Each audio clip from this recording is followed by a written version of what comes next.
Thank you very much, Speaker. As the only visually impaired senator in the House, it was difficult for me to know if I would catch your eye, but I'm glad that I have.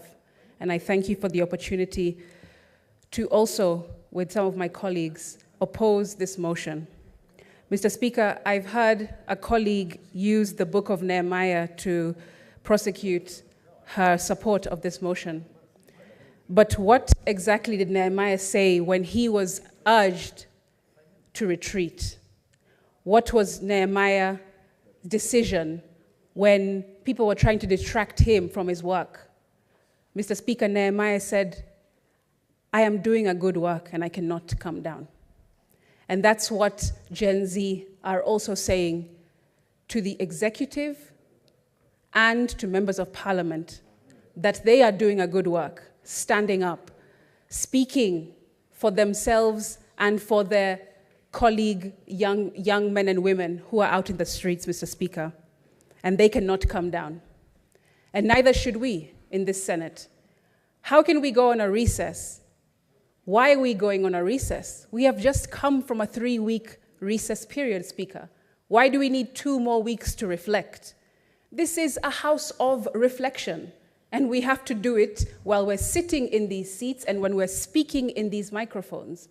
That's what we're here to do. Parliament stands to represent its people. Parliament, Mr. Speaker, does not close to run away from its people. I want to urge and persuade those who have not spoken yet to also concur in opposing this motion, not because of disrespect, but because of respect for the young men and women who have lost lives, who are now muted because they cannot speak due to yesterday's horrifying scenes. We can't go home. Are we trying to say that renovations of windows and offices are more important than speaking for bloodshed and lives lost yesterday? We cannot, Mr. Speaker. And I, as a young person, as the first young person speaking to this motion, as a youth in this House, I am speaking for the youth who are outside of this House. We cannot go on a recess. It is wrong, and it would be completely insensitive to do so. Mr. Speaker, darkness fears democracy. I rarely wake up in the morning wishing for my eyesight to be restored, but what a sight to be able to behold. This last week had me aching with desire to see my fellow youth in the most spectacular display of patriotism, camaraderie, and putting up a first-rate masterclass on demanding that governments be held to account for the entire world to see. And yes, they have seen. But unity, Mr. Speaker, has been violently gunned down in the streets, not by men, but by monsters who have no concern for human life. Although this government has demonstrated that lifeless Kenyan bodies are not to take precedence over their punitive finance bill, young Kenyans have looked their oppressor dead in the eye and shown them that when it comes down to the wire, there are only 2 times to be brave: when you feel like it and when you don't. My profound disappointment with the current government and its forceful assault on crowds of innocent youth, Speaker, by its nefarious police officers who have gone rogue on unarmed young citizens peacefully exercising their constitutional right towards an uncaring, a corrupt, and wasteful government in their eyes that has turned its back on them, cannot be emphasized enough, Speaker. The brute force used against young, unarmed protesters reveals the operating system built into the fabric of today's government. And when they kill us, Speaker, they're killing themselves. The arrogance from some of these top government officials has been outrageously condescending to young people, disgusting and reminiscent of narcissistic abuse. You call us wankers and clueless children of plunderers. Then you say you're proud of us for making our voices heard peacefully. Then abduct defenseless children using state machinery and escalate a peaceful demonstration of young people with phones, twigs, and water bottles in their hands into barbaric scenes of bloodshed.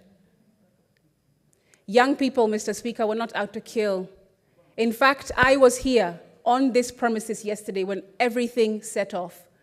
And whilst I was separated from my security guard, Mr. Speaker, I also saw another member of parliament from the National Assembly who is a wheelchair user, who voted yes to the finance bill, also having been separated from his team and his aides and bodyguard. He was stranded, Mr. Speaker, couldn't run, couldn't hide in his wheelchair. And you know what happened when those kids entered this premises? 3 young boys saw this member of parliament who voted yes for the finance bill, and instead of reprimanding him, instead of reading him their minds, giving them a piece of their minds, you know what they did?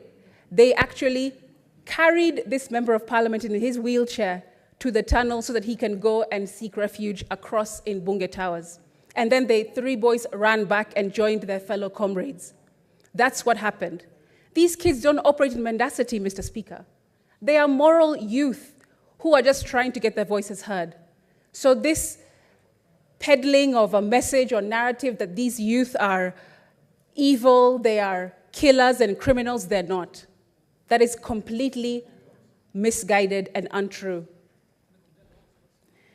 Why don't these policemen punch in their own weight class, Mr. Speaker? That's my question.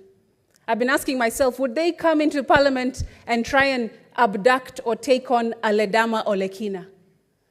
Would they be able to have the balls to come and abduct and violate the safety of Samson Cherargei? They wouldn't, Speaker, because they know that all they're doing is showing a brute force, using their shields and using their armor and using their artillery, pouring it on young, defenseless Kenyans. And you know, clinical psychologists will tell you that narcissists will first love bomb you, then they'll manipulate you, then they'll gaslight you into believing their lies, then they devalue you, and finally, Speaker, they discard you once they have what they want. We young people have seen every single stage of these narcissistic behaviors in this government. And since they complained that over 8 million of us did not come out to have our voices heard in the 2022 elections, Mr. Speaker, we are here now. And an estimated 25 million came outside in every corner of the country yesterday to say that we reject this finance bill because we would rather die on our feet than live on our knees. We are not the generation who are silenced with every carrot dangled in front of them, Mr. Speaker. We are the generation that asks questions and demands accountability because we understand that we are rich, and only if the money that we refuse tastes better than the money that we accept. Gone are the days, Speaker, when governments can rely on using methods to numb their people through controlling the media, through controlling education, and controlling the church, which used to be houses of God, and now have turned into dens of thieves. So, Mr. Speaker, we're saying as young people, go ahead, push that narrative all you want about our international financier. That's a scapegoat, because you won't find one. Unity is our financier. Liberation, passion, justice, anger, disillusionment, and dissatisfaction are all our financiers. This is the reason why I oppose going on recess, Mr. Speaker, especially at such a sensitive time in our country. Mr. Speaker, this finance bill is without a doubt designed to be esoteric. I believe that it's relied upon for citizens not to understand this document in full. The Prime Cabinet Secretary said a few days back, if the Finance Bill 2024 fails to pass, the implications are serious. It could result in a complete shutdown of the government and signal a vote of no confidence from the public. These and many statements, Mr. Speaker, are being peddled by government officials, and none of them are true. They tell the public how ominous the failure of the passing of the bill will be, but that's not true. Yet, Mr. Speaker, if the bill were to pass without the consent of the people, it will split the entire nation, and that's not what we want to see. Mr. Speaker, the President still has an opportunity to not put pen to paper. The Constitution clearly says that he has 14 days to assent to any bill that comes from Parliament. And he can still, right now, today, in this moment, decide not to sign this bill into ascension. Mr. Speaker, I just want to conclude so I can give other members a moment to also contribute, but to just say that young people are tired. Young people are exhausted. They don't have jobs. How would they have money to look for artillery and knives and guns? But still, we poured every single piece of armor on these young children yesterday, Mr. Speaker. And as a young person myself, I am disgusted, I am appalled, I am completely beside myself. And I want to conclude by saying that my heart goes out to the families and loved ones who have lost people yesterday. Mr. Speaker,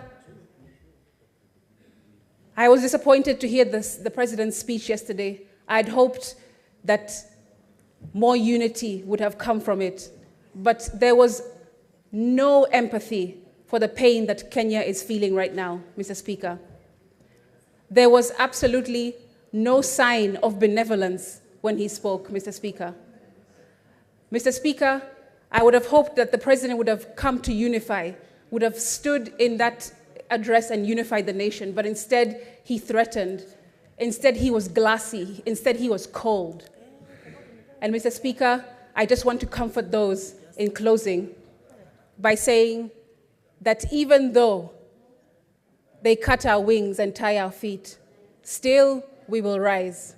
Viva comrades.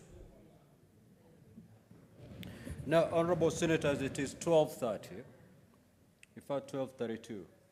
So pursuant to Standing Order 34-2A, I'm going to